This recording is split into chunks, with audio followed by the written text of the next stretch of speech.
Like many people, chums, I often wonder exactly why we have Lord Mayors, like the Lord Mayor of London, currently Sadiq Khan.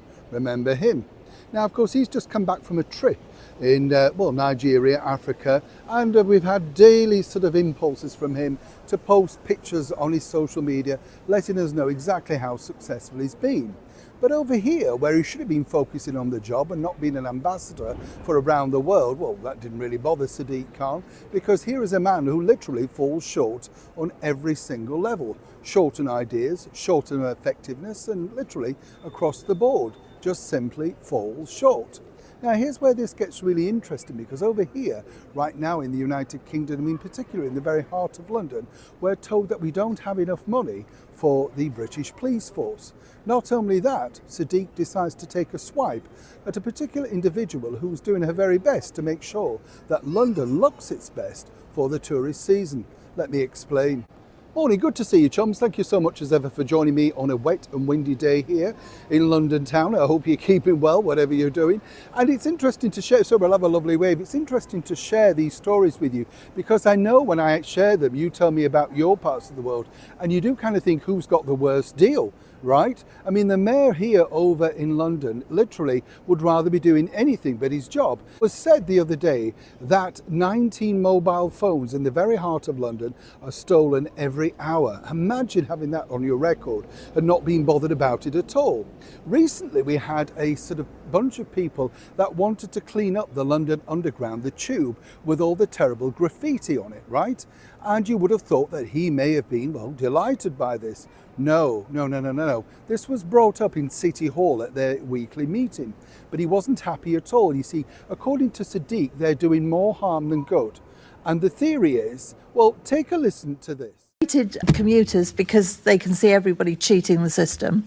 They're sitting there surrounded by graffiti on many occasions. And I must say, you will have seen the fantastic video from Looking for Growth with people that have actually tried to clean up the underground because they don't want to be surrounded by it. None of us want to be sitting there paying our fares in a filthy carriage with graffiti all around. So heads up to them. What are you going to actually do about this to make certainly commuters feel better about it? Well, firstly, by condoning that behaviour, she's allowing criminals to get away with it.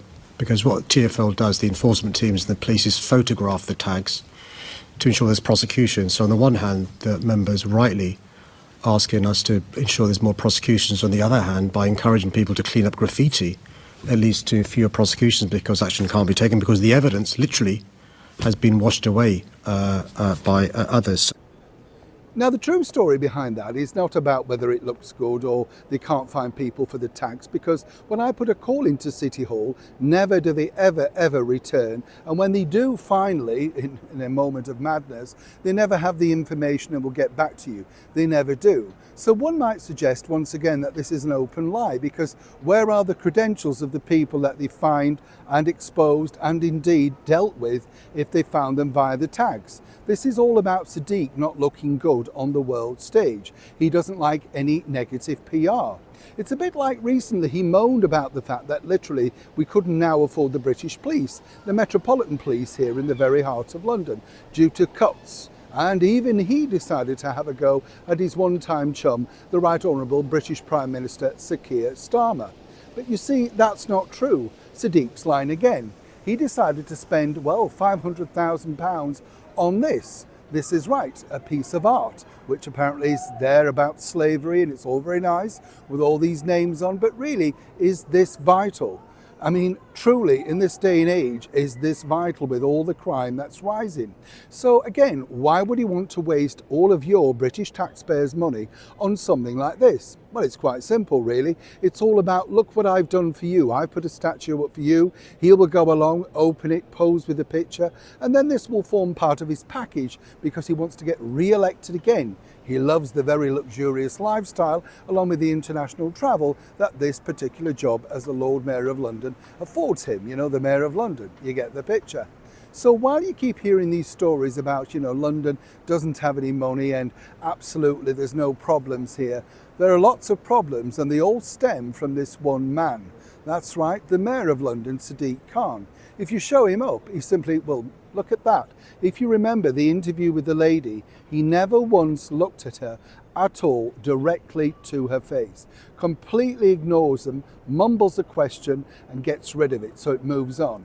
So if anybody thinks he's doing a terrific job, literally, anywhere in the world, if you're thinking and watching this in Nigeria, truly think again. He will go down as the worst mayor of London in history, and that is without a shadow of a doubt.